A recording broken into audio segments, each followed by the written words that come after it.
Hello my dear students, हम JEE PYQ discuss कर रहे हैं। क्वेश्चन में हमसे बोला गया है a monochromatic light is incident at a certain angle on an equilateral triangular prism and suffers minimum deviation if the refractive index of the material of a prism is √3 then the angle of incidence. देखो हमारे पास क्या given है, एक monochromatic light incident हो रही है equilateral triangle पे। यह हमारे पास एक ट्रायंगल है, ठीक है। इसके बारे में ये गिवन है कि ये ट्रायंगल जो है इक्विलेटरल ट्रायंगल है, मतलब इसका हर एक एंगल जो है वो कितने डिग्री का होगा, 60 डिग्री का होगा। तो हम यहाँ से बोल सकते हैं कि ए की वैल्यू हमारे पास क्या है, 60 गिवन है।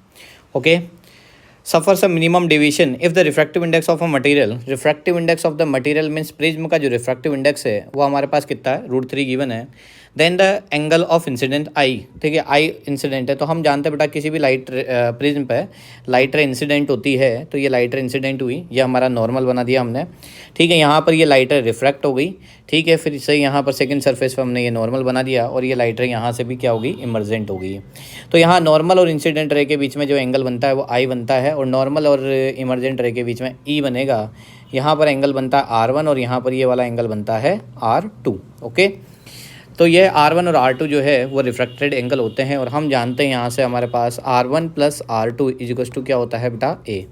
यहाँ पर A की वैल्यू 60 गिवन है, और हम जानते हैं जब भी कभी मिनिमम डेविएशन की कंडीशन हो, ठीक है, मिनिमम डेविएशन की कंडीशन अगर आ जाती है, तो मिनिमम डेविएशन के केस में हम जानते हैं कि R1 और R2 दोनों इक्वल होते हैं, और R1 और R2 को मैंने R लिख दिया है यहाँ पे।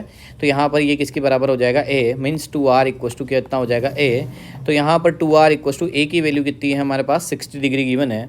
तो यहाँ से R की वैल्यू कितनी आ जाएगी, 30 डिग्री। अब हमारे पास R की वैल्यू मिल चुकी है, मतलब R जो है वो R1 के इक्वल है, क्योंकि R1 और R2 दोनों सेम हैं।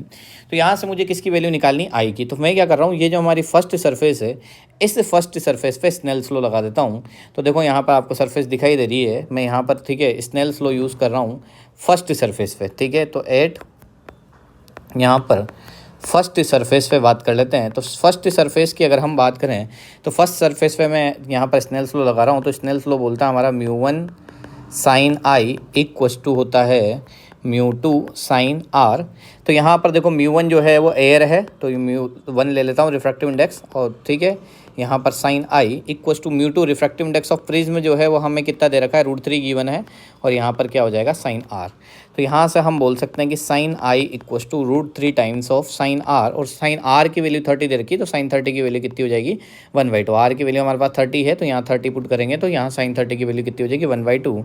तो यहाँ से sin I की वैल्यू कितनी आ जाएगी, √3/2, और रूट में किसकी वैल्यू होती है, 60 की। तो यहाँ से करेक्ट ऑप्शन कौन सा हो जाएगा, थर्ड वाला करेक्ट आंसर आ जाएगा, ठीक है। तो यहाँ पर sin 60 की वैल्यू जो है वो √3 होती है। तो यहाँ पर जो है थीटा की वैल्यू जो है, यहाँ पर sin 60 की वैल्यू कितनी हो जाएगी, √3/2 होती है। तो थीटा की वैल्यू कितनी हो जाएगी, ठीक है, 60 डिग्री हो जाएगा। आई होप आपको क्वेश्चन समझ में आया होगा। Thank you for watching.